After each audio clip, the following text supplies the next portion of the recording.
Good day kay Palhal, Assalamualaikum. So ako po si Ryan at isa po akong OFW na nakabase po dito sa Kingdom of Saudi Arabia. So ngayong umaga guys, dito again sa Saudi Arabia, is pag-uusapan natin ngayon itong trending na balita about Showtime. Ito po yon. MTRCB suspends its Showtime for airing 12 days. So yan po yung trending na balita ngayon. So bakit kaya? 12 days ba ng It's Showtime dahil umano sa paglabag ito sa MTRCB.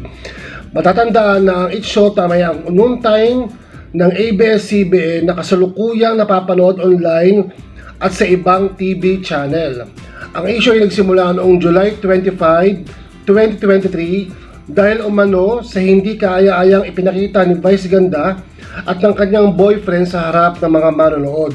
Mahigit isang buwan ang nakalipas at napagdesisyonan ng MTRCB na pansamantalang itigil ang pag-air ito sa loob ng 12 days. Inilabas ang kautusan ngayong araw lamang September 4, 2023. So dahil ito guys, ito yung nag-trending about dun sa pagtikim ng icing ng couple na si Vice Ganda at Ayon Perez. Nung pagtikim na ng icing sa pamamagitan ng daliri na may mali siya, diba? So yun.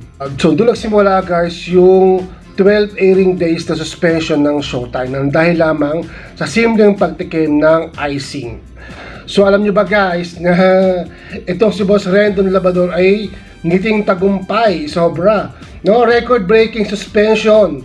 A TV show received congratulations Vice and Ayon. Sabi ni Boss Rendon Labrador, diba, matandaan nyo guys, itong si Boss Rendon Labrador, talaga ito yung sobrang galit na galit sa ginawa nitong couple na to sa Philippine TV about nga dito sa icing. Talagang siya yung talagang halos umuusok na yung galit niya dahil sa nangyari na yan. So ano masasabi nyo dito guys sa suspension ng Showtime? Ano sa mga Showtime fans dyan? Ano masasabi nyo rito sa trending na balita na ito? Comment down below guys para malaman ko ang sagot. Issue number 2 guys. Rest in peace, Pura Luca Vega 1990-2023. So, naniniwala ba kayo dito guys na patay na ba talaga si Pura Luca Vega? Kasi naghahanap ako ng dahilan ng pagkamatay niya. Diba? Pwede kasi ito guys, scripted lang ito. Dahil nga sa sobrang dami na ng lugar na may ayaw sa kanya, feeling ko nagpalit siya ng identity. So ito yun guys, basahin natin. Just in, pumanaw na ang Pilipino artist, internet influencer, drag queen na si Amadeus Fernando Pagente o mas kilalang si Pura Luca Vega. Naging kilala si Pura Luca Vega dahil sa controversial nitong Ama Namin. Performance na hindi nagustuhan ng masang Katoliko, di ba? So sanhin ng pagkamatay, hindi pa natin alam. Humingi naman ng tulong ng pinansyal at nasalang na iyong pamilya at kaibigan ni Pura Luca Vega.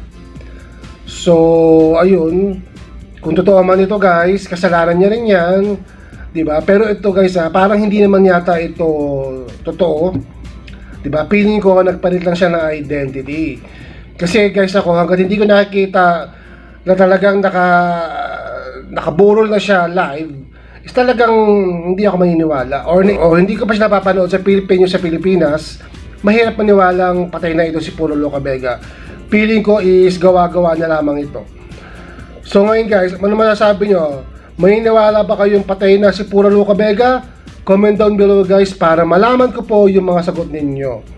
So yun lamang guys, once again, ito po si Ryan at maraming salamat po sa panonood. Ingat and see you to my next vlog. Peace!